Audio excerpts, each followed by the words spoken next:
Yeah, the Winter Cup is finally here, guys. So this is what the anime has been leading up to from the past 13 episodes of Season 2. We're finally getting Team Seirin back at the horse, back for revenge for Team Touou. And, this leading up to now, this was a setup episode, but it was still worth it because it was the final build-up, the final push for the Winter Cup to start. And right off the bat, it was something that was confirmed to me from the last episode, and that was I already was under the suspicion that Kagami was actually going to go to America and train, learn some new techniques from America, because it didn't make sense for him to just, go AWOL or just to randomly go to America for any other reason. I like how that was instantly brought up at the beginning of the episode, so that laid to rest what else could he be going there for? And I like it because through, Team Seirin has been working on their techniques with Riko's dad, but now we know that Kagami has some hidden secrets, some things that we don't know. How far did he extend? How far did he push himself in that 1 month? In America, we are uncertain of, but I like how what we're going to see from him is going to be unknowing, and it's going to be in-game. So I really like how that worked out.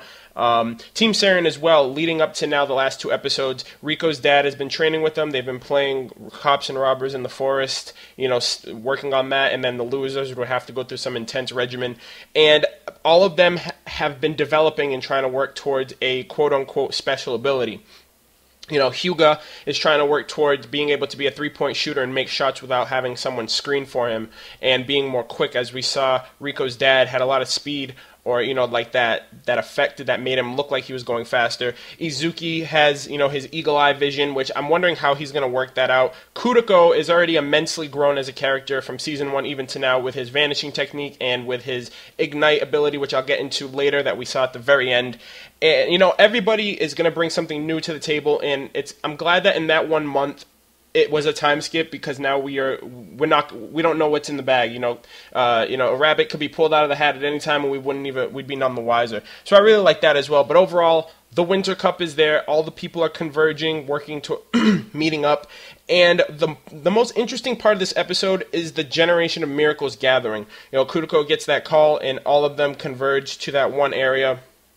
Kisei, Midori, Amine, Kuroko, Murasaki Bara, and finally revealed Akashi, the former captain. And he's on this team. He has like his jacket on. He's on Rakuzen, which we don't know who that what district that's from or whatever, or what area of Japan. But he comes off, his character, his demeanor, he's a very mysterious character. He's been really behind the scenes, really elusive throughout this series, and the creators have gone through great lengths to try to minimize his identity and give us very little to go on based on his demeanor, his persona, how he is as a player, how what playing style he has. And I do like that, because we already know what everyone is capable of from Season 1. Season 2, you have Murasaki Bara and Akashi that we barely know. But even Murasaki Bara, we know the type of person he is. We know that he's lazy, that he plays basketball, but it's not really fun to him. He just plays it because he's good, and he likes eating junk food. So those 3 things right there, based on, and his dialogue and stuff, we can tell what kind of person he is. Based on skill, however, we don't really know that much. And Akashi isn't one to go and blab about like his life and about all that stuff. All I do know from this episode is that he's really, I'm wondering based on his mental how he is, because he comes off as very conceited. The fact that he has never lost at anything in his life, he's never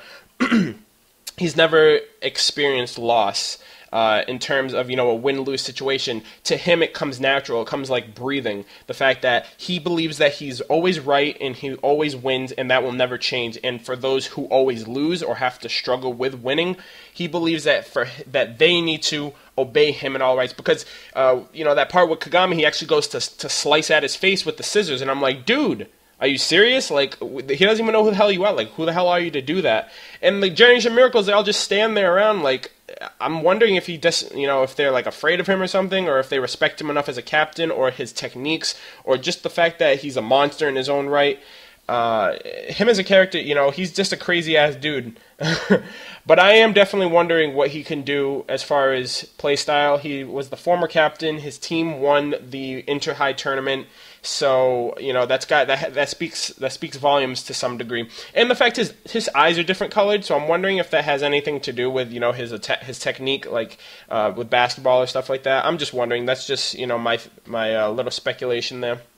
But towards the end of the episode, we get Team Seirin, Team Touou. They're going toe-to-toe. They're matching up. And it's really, really interesting because the hype was just built up so much for the end. It was so perfect how they did it. They actually gave us a little tidbit of the very end of the episode of, you know, the first play-by-play of Team Seirin and Touou, Kagami, and Kuroko going up against Almine's team. And, you know, Kuroko definitely believes that they have the strength and will to win. We get that little flashback sequence with, you know, Kuroko looking back at how him and Almine used to be, how they used to work in sync so much, and then Almine changed, and then Kuroko came around, and it's like they're trying to reincarnate that bond of strength and power between Almine and Kuroko, but with Kuroko and Kagami. So I really like that, and it really just showed at heart what Kuroko really wants. And I feel that he wants Almine to see that, you know, basketball is definitely more than what he makes it out to be. He thinks it's really boring because he's good and stuff like that, and there's no real challenge. But I like that definitely. But other than that, you know, the start of the match was really intense. Team Touou took the lead, and they did it with such finesse, such flair. They got that alley-oop with Almine, and then he's all talking smack back and forth to each other. And that literally just left it off, and I was like, dude, I have no idea what's going to happen. And then Kuroko comes through. He's got a new technique again with the Ignite Pass Kai. And I don't know how it's going to work because, you know, he said it's a little different. So the Ignite Pass obviously just slices through the court to the other side so it can get, you know, a quick point. But I'm looking forward to it. This episode definitely got me hyped as hell for the next episode, and the rest, I don't know how it's going to turn up, but I really, really am enjoying it so far. Let me know what you guys thought about this episode, how it made you feel, what were you guys into, what are you guys looking forward to, anything in between. Also, be sure to like, comment, and subscribe on my channel if you haven't already, guys, and I will catch you guys next week, hopefully on time for episode 39. Thanks a lot, guys. Peace.